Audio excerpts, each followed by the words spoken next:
Sir, papaano ba ang tamang pagbaling? Pagbaling. Sige. Ituturo ko sa'yo. Ayan. So una, pagpasok mo sa sasakyan mo, paandarin mo muna yung makina. Ayan. Para dun sa mga sa mga viewers ko. Ayan. Sa mga new drivers at nag-uumpisa pa lamang mag-aral magmaneho. Ayan. So ito pong gagawin nyo, mga kaibigan. Ayan. Sanayin nyo muna yung steering wheel ninyo, yung manibela. I-full turn ninyo pakaliwa, sagad. Ayan, parang ganito yung ginagawa ko. Ayan. Tapos sanayin nyo na itong space na to na malaki 2 beses na ipapantay dito sa ibabaw. Parang ganito, galing ng sagad. So, 1, 2. Ayan.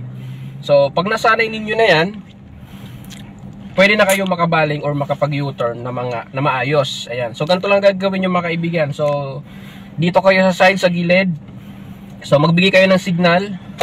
Signal down, papunta sa kaliwa yan. Tapos, isasagad nyo tong manibela ninyo pakaliwa. Ayan.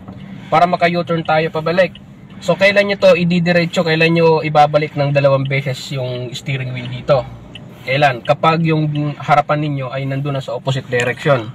Kapag nakaharap na doon. So, parang ganito, ipapakita ko sa inyo mga kaibigan. At napaka-importante mga kaibigan, kailangan mag-check kaliwat kanan. Ayan, mag-go tayo. Ayan. So, mag-check muna tayo kung libre.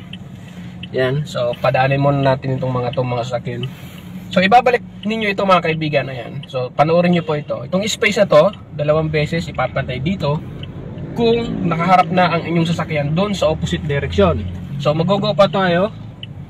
So, ayan, tingnan nyo yung manibela, ibabalik ko yan pag humarap na doon.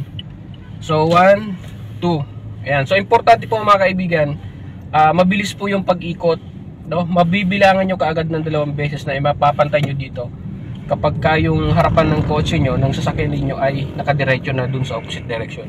So, that's it.